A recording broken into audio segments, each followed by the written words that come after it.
ਕੀ ਕਰਨਾ ਚਾਹੀਦਾ ਤਾਂ ਕਿ ਆ ਕੇ ਤੁਹਾਨੂੰ ਵਰਕ ਪਰਮਿਟ ਵੀ ਮਿਲ ਜਾਵੇ ਤੇ ਬਾਅਦ ਦੇ ਵਿੱਚ ਤੁਹਾਡੀ ਪਰਮਾਨੈਂਟ ਰੈਜ਼ੀਡੈਂਸੀ ਜਿਹਨੂੰ ਪੀਆਰ ਕਹਿੰਦੇ ਆ ਉਹ ਵੀ ਆਸਾਨੀ ਦੇ ਨਾਲ ਹੋ ਜਾਵੇ। ये प्रोग्राम जो है हमें हेल्प करेगा पोस्ट ग्रेजुएट वर्क परमिट लेने के लिए। कि ये कोर्स जो है ये PGWP एलिजिबल है, तो ये कोर्स करने के बाद आपको पोस्ट ग्रेजुएट वर्क परमिट जो है उसमें हेल्प होगी, आप अप्लाई कर सकते हैं। मतलब 2 साल की स्टडी है और 3 साल का वर्क परमिट आपको मिलेगा। PTE भी एक्सेप्ट करता है ये course, 59 overall and 56 in each. हाल ही में ही ग्रेजुएट हुए हैं, जिनके पास बस अभी डिग्री सर्टिफिकेट ही आया है उनके लिए भी बहुत अच्छा है। और ऑफर लेटर का भी इतना टाइम नहीं लगता, 4 to 5 बिजनेस डेज लगते हैं। तो अगर अभी कोई जनवरी इनटेक एम कर रहा है so they can also apply right now. इसकी फीस सिर्फ 14,465 है 1 साल के लिए। एप्लीकेशन फ़ी भी आपसे नहीं ली जाएगी, आप प्राइमेशा को मेंशन करेंगे। एडमिशन के लिए इनके ऑफिस में फ़ोन करिए, ईमेल करिए।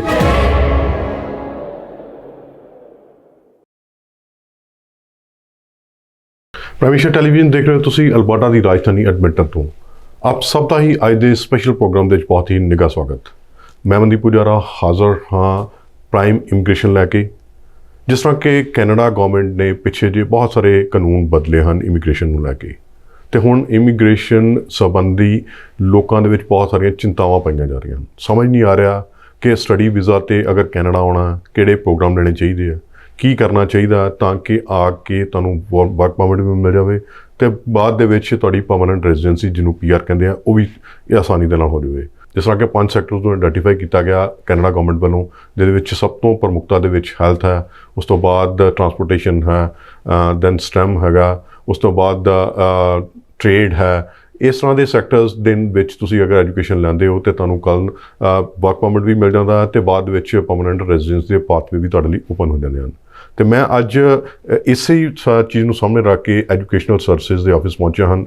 एवरेस्ट एजुकेशनल सर्विसेज एडमिंटन के स्थित हैं। उन्होंने गलबात करते हैं कि किहड़े इस तरह के प्रोग्राम्स हैं जिथे एडमिशन ली जा सकती है तो ईजिली वर्क परमिट तो उस तो बाद परमानेंट रेजिडेंसी ली जाती है। सब तो पहला स्वागत करते हैं एवरेस्ट एजुकेशनल सर्विसेज तो अवनीत एंड तानिया का। उन्होंने गलबात करते हैं प्रोग्राम्स के बारे कि किहड़े प्रोग्राम्स हो सकते हैं जिन्हें हेल्पफुल हो सकते हैं लोगों के लिए एडमिशन की। बहुत बहुत स्वागत है अवनीत एंड तानिया आपका। Thank you. Avneet and Tania, जैसे हम लोग पहले भी बात कर रहे थे कि बहुत सारे प्रोग्राम जैसे थे, लोग आते थे स्टडी वीज़ा लेके यहाँ पे, लेकिन आके प्रॉब्लम आती थी, वर्क परमिट नहीं हो पाता था। उसके बाद में डेफिनेटली टारगेट तो यही रहता है कि परमानेंट रेजिडेंसी हो, तभी हम लोगों को यहाँ पे आने का फ़ायदा है। That's right. तो हेल्थ एक ऐसा सेक्टर रहा है शुरू से जिसकी जो कोर्सेज हैं वो भी इन डिमांड रहे हैं और लोगों का बहुत बड़े डिमांड रही है और लोग इजीली सेटल हो पाते हैं। हेल्थ सेक्टर में कुछ ऐसे प्रोग्राम्स बताइए कि जो दर्शक हैं हमारे वो इन चीज़ों को जान पाएँ और इजीली स्टडी भी हो उनकी और बाद में उनको पाथवे में मिल जाए पीआर के लिए। हाँ जी, थैंक यू फॉर द स्वागत। पहले तो हेल्थ सेक्टर में बहुत से कोर्सेज हैं जिनमें आप अगर आते हैं तो आपकी परमानेंट रेजिडेंसी एंड आपका वर्क परमिट जो है उसका प्रोसेस थोड़ा इजी हो जाता है कंपैरेटिवली टू अदर फील्ड्स। अगर मैं आज स्पेसिफिकली किसी प्रोग्राम पे फोकस करना चाहूँगी तो वो यहाँ एडमिंटन में स्थित मैकीवन यूनिवर्सिटी है। मैकीवन काफ़ी पुरानी यूनिवर्सिटी है, 1971 में इस्टेब्लिश हुई थी। एंड मैकीवन में ही एक पोस्ट डिप्लोमा सर्टिफिकेट है इन जर्नेटोलॉजी एंड पैलिएटिव केयर। ये एक 2 साल का डिप्लोमा प्रोग्राम है एंड इस प्रोग्राम के अंडर 2 चीज़ों पे फोकस करा जाता है। जर्नेटोलॉजी पैलिएटिव केयर जो है वो मे बी एक डिफरेंट सा नाम हो जाए हमारी ऑडियंस के लिए कि जैसे हमने नर्सिंग हेल्थ केयर वर्ड्स तो सुने हैं, बट जर्नेटोलॉजी जो है उसका मेन फोकस होता है ओल्ड एज पे। सो जो एंड ऑफ लाइफ केयर होती है उस पर मेन फोकस है एंड उसके बारे में ही इस प्रोग्राम में पढ़ाया जाएगा फर्स्ट ईयर में। जो सेकेंड ईयर है उसमें मेन फोकस करते हैं पैलिएटिव केयर में, जिसमें pain management, psychological support, communication कैसे करा जाए पेशेंट्स के साथ, कैसे सही डिसीजन सही टाइम पे लिया जाए।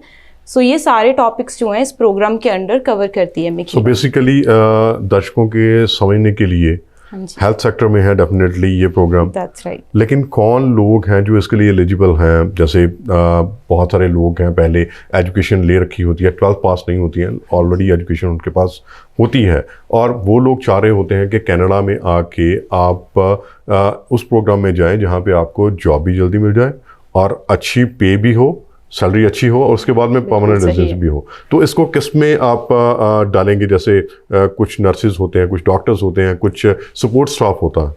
बिल्कुल।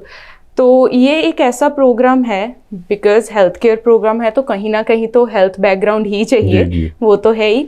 बट ये प्रोग्राम जो नर्सेज प्रैक्टिस कर रहे हैं अपनी नर्सिंग फील्ड में ऑलरेडी, उनके लिए भी बहुत अच्छा है। और जो अभी हाल ही में ही ग्रेजुएट हुए हैं, जिनके पास बस अभी डिग्री सर्टिफिकेट ही आया है, उनके लिए भी बहुत अच्छा है। इस प्रोग्राम के लिए रजिस्ट्रेशन ऑफ नर्सिंग काउंसिल जो है अपनी कंट्री में, वो आपको चाहिए फॉर श्योर। पहले एलिजिबिलिटी है। हाँ जी, ये एलिजिबिलिटी है। मतलब अगर इंडिया की बात करें तो पहले जो वहाँ नर्सेज हैं जिन्होंने नर्सिंग की डिग्री ली है या ऑलरेडी प्रैक्टिस कर रहे हैं, तो उनकी रजिस्ट्रेशन जो नर्सिंग काउंसिल है वहाँ से होनी चाहिए। ये सही।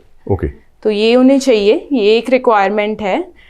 इसके अलावा अगर मोस्टली जैसे इंडिया में जीएनएम बहुत बच्चों ने करी होती है, सो इवन कॉमर्स करने के बाद, नॉन मेडिकल के बाद भी बच्चे जो हैं वो जीएनएम का कोर्स लेते हैं। तो जैसे नर्सिंग मिडवाइफरी के कोर्सेज 2 साल के डिप्लोमास होते हैं, ये वाले बच्चे सारे इस कोर्स के लिए अप्लाई कर सकते हैं। देन जिन्होंने bachelor of science in nursing करी होती है, उन बच्चों के लिए भी बहुत ग्रेट अपॉर्चुनिटी है इस प्रोग्राम में।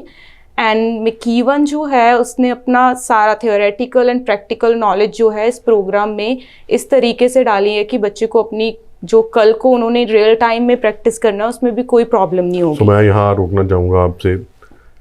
लोग प्रोग्राम देख रहे हैं, सबसे पहला जो क्वेश्चन माइंड में आता है वो ये रहता है कि ये प्रोग्राम जो है हमें हेल्प करेगा पोस्ट ग्रेजुएट वर्क परमिट लेने के लिए, क्योंकि बहुत सारे प्रोग्राम्स गवर्नमेंट ऑफ कनाडा ने अभी बताए हैं कि आपको एलिजिबिलिटी आपकी नहीं बनती है कि कल को आप वर्क परमिट के लिए अप्लाई कर पाओ।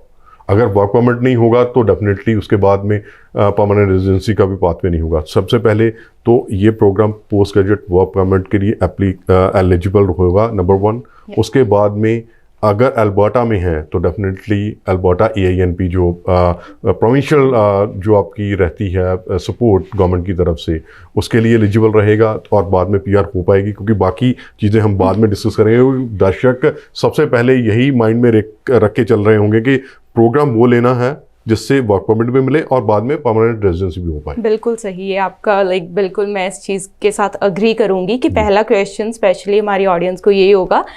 तो ये मैं एक्चुअल में बताना चाहूँगी सारी ऑडियंस को कि ये कोर्स जो है ये PGWP एलिजिबल है। तो ये कोर्स करने के बाद आपको पोस्ट ग्रेजुएट वर्क परमिट जो है उसमें हेल्प होगी, आप अप्लाई कर सकते हैं। 3 साल का आपको पोस्ट ग्रेजुएट वर्क परमिट मिलेगा। मतलब 2 साल की स्टडी है और 3 साल का वर्क परमिट आपको मिलेगा।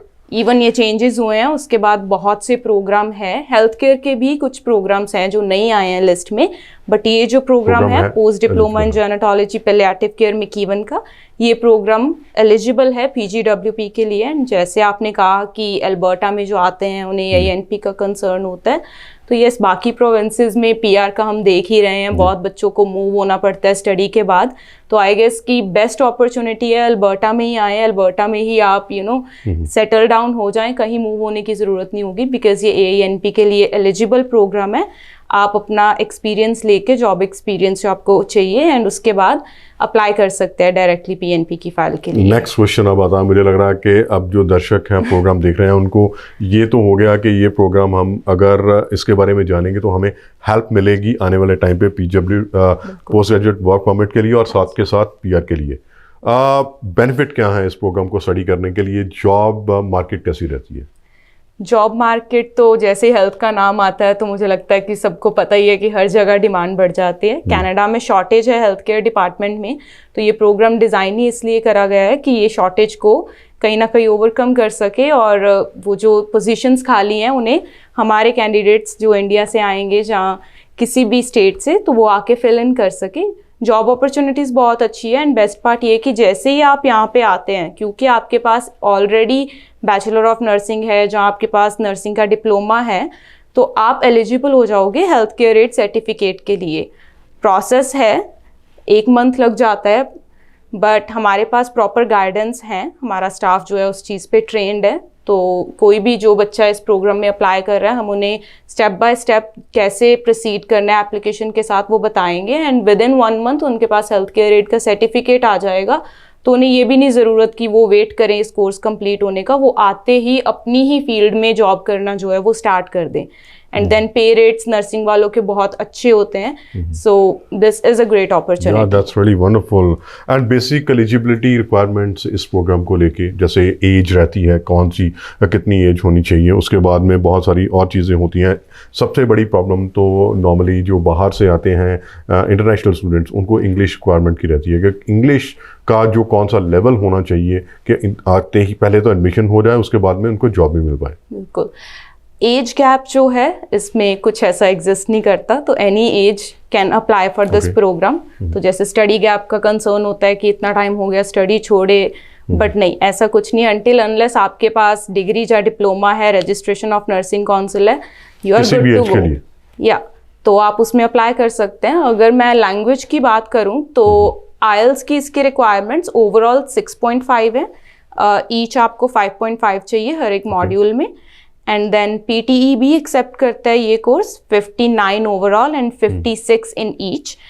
बट एक गुड न्यूज़ ये है कि अगर आपके पास ये रिक्वायरमेंट्स में भी अगर आप थोड़ा सा लैक कर रहे हैं, राइट, जहाँ आपको थोड़ा टाइम चाहिए अपनी आइल्स के प्रिपेयर करने के लिए, तो in the mean time medium of instruction के साथ हम एडमिशन करवा सकते हैं। सो McEwan जो है वो कंसिडर करती है कि अगर आपकी एजुकेशन बैक होम से English medium institute like university college में है, तो वो चीज़ एक्सेप्ट करेंगे। तो उन्हें ELP मीट करने के लिए IELTS PTE TOEFL की ज़रूरत नहीं है, बस आपका एक सर्टिफिकेट जो आपका यूनिवर्सिटी लिख के दे देगी कि आपकी इंग्लिश मीडियम में स्टडी हुई है, डिप्लोमे में जहाँ 3 साल या 4 साल की डिग्री में, वो चल जाएगी। मतलब इसको समझने की कोशिश करें कि 6.5 बैंड ओवरऑल बोल रहे हो, अगर किसी का नहीं भी आता या इंडिविजुअली 5.5 नहीं भी आता, तो उस केस में अगर जो उनका एजुकेशनल इंस्टीट्यूट है, यूनिवर्सिटी है, कॉलेज है, वो लिख के देता है कि जो मीडियम ऑफ इंस्ट्रक्शन इनका इंग्लिश में था, तो McEwan इसके लिए आपको कंसिडर करेगी, आपको एडमिशन देगी, और यहाँ पे आके भी आप अपनी कम्युनिकेशन को, इंग्लिश को इम्प्रूव कर पाएंगे। तो लेकिन IELTS आपको देना पड़ेगा, कम बैंड हो चलेगा, लेकिन मतलब फिर IELTS जो है वो आपको वीज़ा एप्लीकेशन के लिए नो डाउट चाहिए। सो जैसे वीज़ा एप्लीकेशन अगर SDS के अंडर हम देखें तो ओवरऑल 6 एंड ईच 6 का चल रहा है अभी, तो वो स्कोर जो है देन वीज़ा एप्लीकेशन के लिए चाहिए, एंड उसमें और भी ऑप्शंस आ जाते हैं। बट एडमिशन के लिए आपको जो है वो मीडियम ऑफ इंस्ट्रक्शन के थ्रू एडमिशन करवा सकते हैं, तो वो काफ़ी हद तक इजी रह जाता है। कई बार होता है कि 6.5 से भी ज़्यादा ओवरऑल होते हैं, बट कई बार ईच में जैसे हो जाता है कि 5.5 से कहीं पे 5 रह जाए। चीज़ें हैं, लेकिन आम लोगों को नहीं पता होती कि कई बार आप यूनिवर्सिटी की साइट पे जाते हो, वहाँ पे लिखा होता है कि 6.5 आपको एलिजिबिलिटी चाहिए एडमिशन लेने के लिए। कई बार लोगों के पास नहीं होता, 6 होता है या 5.5 रहता है, तो लोग कई बार अप्लाई भी नहीं करते। हम ये रिकमेंड करेंगे कि आप अप्रोच करें हमें, सो दैट कि हम एडमिशन की और भी जो डिफरेंट कैटेगरीज है उसके बेसिस पे बता सकें।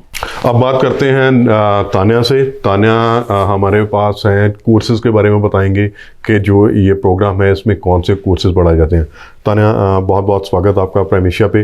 कौन कौन से कोर्सेज हैं, क्योंकि दर्शक जो प्रोग्राम देख रहे हैं उनके माइंड में ये क्वेश्चन रहेगा कि कौन से कोर्सेज हमें पढ़ने होंगे वहाँ पे जाके। उनको प्रॉब्लम नहीं है, बहुत बार ऐसा होता है कि हम लोग प्रोग्राम में एडमिशन ले लेते हैं, हमें लगता है कि हमारे लिए ये प्रोग्राम बहुत अच्छा है, लेकिन जब हम पहुँचते हैं कनाडा में यूनिवर्सिटी में तो हमें लगता है कि यार ये जो कोर्सेज पढ़ाने जा रहे हैं तो हमारे तो मुश्किल हो रहा है, हमारे जो ड्रीम्स होते हैं वो शटर होने शुरू हो जाते हैं। सो काइंडली इस प्रोग्राम के जो कोर्सेज हैं उसके बारे में थोड़ा सा डिटेल में बता दीजिए। सो इसमें कोई स्पेसिफिक कोर्सेज हैं जो स्पेशलाइजेशन जो बच्चों ने पहले ही पढ़े हुए नर्सिंग में अपने GNM में करी, अगर BSc नर्सिंग करी है वही सेम, बस उसकी स्पेशलाइजेशन उसमें थोड़ा सा डिटेल्ड थ्योरी ज़्यादा होएगी और प्रैक्टिकल नॉलेज होएगी, वही सेम ही है। सो इतना ज़्यादा फ़र्क नहीं। इसमें पेन मैनेजमेंट होगी, थोड़ा वो कम्युनिकेशन पे जाएंगे ताकि बच्चे इसमें यहाँ पे कंफर्टेबली काम कर सकें, तो इंग्लिश लैंग्वेज होएगी। उसके साथ साथ ही इसमें पेन मैनेजमेंट होगी, जैसे हेल्थ के रिगार्डिंग कोर्सेज वही होंगे सारे। सो इतना कोई घबराने की बात नहीं है। तो ड्यूरेशन क्या रहेगी प्रोग्राम की? जैसे अवनीत ने पहले बताया, I believe that's for 2 years, 2 साल का प्रोग्राम रहेगा। अब क्वेश्चन ये आता होगा दर्शकों के माइंड में कि ये प्रोग्राम होता शुरू कब होता है? जैसे नॉर्मली सितंबर बैच में होता है, तो उसके बाद में जनवरी और मई बैच भी है इसके लिए, या सिर्फ सितंबर बैच में रहेगा? हाँ जी, इसमें हमारे पास 3 बैच हैं, जनवरी बैच भी है, मई बैच भी है और सितंबर बैच भी है। ओके, तीनों बैच हैं साल में। तो मतलब अभी जिन लोगों ने सितंबर बैच मिस किया है उनके लिए जनवरी बैच में ऑप्शंस अवेलेबल हैं, सीट्स अवेलेबल हैं, वो लोग अप्लाई कर सकते हैं इसके लिए। और ऑफर लेटर का भी इतना टाइम नहीं लगता, 4 to 5 बिजनेस डेज लगते हैं। तो अगर अभी कोई जनवरी इनटेक एम कर रहा है, so they can also apply right now, it's not late. So सबसे बड़ा क्वेश्चन अब जो आने वाला है, दर्शक ये समझ रहे होंगे कि ठीक है प्रोग्राम बहुत अच्छा है, डेफिनेटली हम लोग यहाँ पे आएंगे, जॉब में मिल पाएंगी, हेल्थ सेक्टर में है तो डेफिनेटली। फी स्ट्रक्चर, फ़ी बहुत बार बॉदर करती है लोगों को, इतनी रहती है, कई बार लोग अप्लाई नहीं कर पाते। उनको प्रोग्राम अच्छा लगता है, उनको लगता है कि ये डेफिनेटली उनके फ्यूचर के लिए भी बेटर होगा, जॉब मिल जाएंगी उनको, लेकिन फ़ी बहुत बॉदर करती है, तंग करती है, लोग उतना फ़ी पे नहीं कर पाते। सो फ़ी स्ट्रक्चर के बारे में थोड़ा सा बता दें कि कौन सी रेंज में रहता है और इजीली मैकेवन के साथ जो एक बार में पे करना पड़ता है, या आप 2 साल के अंदर 2 बार या 3 बार भी पे कर सकते हैं? हाँ जी, तो फीस यहाँ पे जो अल्बर्टा की चल रही है अभी के लिए वो 22,000 चल रही है 1 साल की ट्यूशन फीस इंटरनेशनल स्टूडेंट्स के लिए। बट आपको जान के बहुत हैरानी होगी, इसकी फीस सिर्फ 14,465 है 1 साल के लिए। 1 ईयर? यस, 1 मतलब ईयर। टोटल प्रोग्राम आप अगर 14,500 है तो दैट वुड बी अराउंड 28,000 या 29,000 के आसपास, रफली 30,000। ओके। सो मतलब मुझे लग रहा है किसी भी डिप्लोमा प्रोग्राम में अगर आपको एडमिशन होगा लेनी होगी तो कम, इससे कम तो मुझे लग रहा है कहीं पे मिलेगी। ये सबसे लोएस्ट है इन कनाडा में for health care program specifically, क्योंकि हेल्थ के प्रोग्राम्स अराउंड 25,000 1 साल की होती है मोस्टली जी। हाँ जी, उस हिसाब से। तो मैकेवन में है, डेफिनेटली एक रेप्यूटेड यूनिवर्सिटी है एडमिंटन के अंदर, अल्बर्टा में। तो उसकी लोकेशन क्या है एंड कितना जो स्टूडेंट्स आते हैं उनके लिए कंफर्ट रहता है? या ये एडमिंटन के डाउनटाउन में सिचुएटेड है मैकेवन यूनिवर्सिटी। इनका कैंपस न्यूली बिल्ट है, नर्सिंग के लिए न्यू लैब्स इन्होंने अभी रिसेंटली बनाई हैं, तो इट्स गुड। और अगर बात करें जॉब की, अगर पार्ट टाइम जॉब्स भी करनी है तो डाउनटाउन में तो वहाँ पे अच्छी जॉब अपॉर्चुनिटीज़ मिल जाती हैं बच्चों को अपनी ग्रोथ के लिए, और हॉस्पिटल्स और ये सारी भी नियर बाई हैं वहाँ पे। No that's great. And finally मुझे लग रहा है बहुत सारे दर्शकों के माइंड में यही क्वेश्चन आ रहा होगा कि अगर प्रोग्राम इतना अच्छा है, अवेलेबल है, अप्लाई कर सकते हैं, फीस स्ट्रक्चर भी कम है, तो कांटेक्ट किसको किया जाए, कैसे एडमिशन लेनी है, कैसे ये सारे का सारा प्रोसेस चलेगा, उसके बारे में प्लीज़ बता दीजिए। हमारे 2 ऑफिसेज हैं, हमारा मेन ऑफिस एडमिंटन में है और एक हमारा ऑफिस लुधियाना में भी है। सो अगर कोई वहाँ पे पंजाब में इन पर्सन जाना चाहता है तो वो वहाँ पे विजिट कर सकता है, और अगर किसी को हमें कांटेक्ट करना है तो हमारा फ़ोन नंबर है 7808858484 और हमारी ईमेल आईडी है canada@everest.edu.ca। सो जो भी हमें कांटेक्ट करना चाहते हैं वो इस नंबर पे कॉल कर सकते हैं, और we are available here in office. No that's great. और इंफॉर्मेशन ऑलमोस्ट मुझे लग रहा है कि दर्शकों के पास पहुंच गई होगी। बहुत सारे लोग आपको कांटेक्ट करेंगे। एवरेस्ट एजुकेशनल सर्विसेज एडमिंटन के अंदर है, फ़ोन नंबर इन्होंने बता दिया है और स्क्रीन के ऊपर भी फ्लैश हो रहा है। आप किसी भी टाइम पे इन फ़ोन नंबर्स पे कांटेक्ट करके इंफॉर्मेशन ले सकते हैं। एवरेस्ट एजुकेशनल सर्विसेज एडमिंटन के अंदर है, बहुत सारी यूनिवर्सिटीज़ को रिप्रेजेंट कर रहा है, और MacEwan is one of the the largest and the most reputed university here in Alberta. Sir आप यहाँ पे आए हो तो इसके लिए हम एक चीज़ बच्चों के लिए करना चाहते हैं, तो एप्लीकेशन फ़ी वेवर चल रहा है फॉर जनवरी इनटेक। सो जो भी आएंगे इस ऐड के through, so we gonna give them application fee waiver, so they don't need to pay the application fees. That's very wonderful. ये और भी अच्छा हो गया। एप्लीकेशन फ़ी भी आपसे नहीं ली जाएगी, आप प्राइमेशा को मेंशन करेंगे एडमिशन के लिए, इनके ऑफिस में फ़ोन करिए, ईमेल करिए, तो आपको बहुत सारी इंफॉर्मेशन मिल जाएगी। बहुत बहुत धन्यवाद तान्या एंड अवनीत आपका। मुझे होप है कि जो दर्शक प्रोग्राम देख रहे हैं इनको बहुत सारा बेनिफिट होगा। बहुत सारे क्वेश्चंस जो हैं लोगों के माइंड में चल रहे थे जब से जो लॉ हैं गवर्नमेंट ऑफ कनाडा चेंज कर रही है, पीआर को लेके, स्टूडेंट्स को लेके, पोस्ट ग्रेजुएट वर्क परमिट को लेके। बहुत सारे लोग इस समय परेशानी में हैं कि हम लोग जाना चाहते हैं कनाडा, कौन से प्रोग्राम में अप्लाई करें, कैसे होगा, वर्क परमिट मिलेगा नहीं मिलेगा, बाद में PR होगी नहीं होगी, तो डेफिनेटली ये बहुत क्रूशियल टाइम चल रहा है, तो लोगों को ये इंफॉर्मेशन डेफिनेटली हेल्पफुल होगी। Thank you very much for your time. Thank you so much. Ishan Avneet and Tanya ਜਿਨ੍ਹਾਂ ਨਾਲ ਅਸੀਂ ਗੱਲਬਾਤ ਕੀਤੀ ਤੇ ਇਨਫੋਰਮੇਸ਼ਨ ਤੁਹਾਡੇ ਲਈ ਲੈ ਕੇ ਆਏ।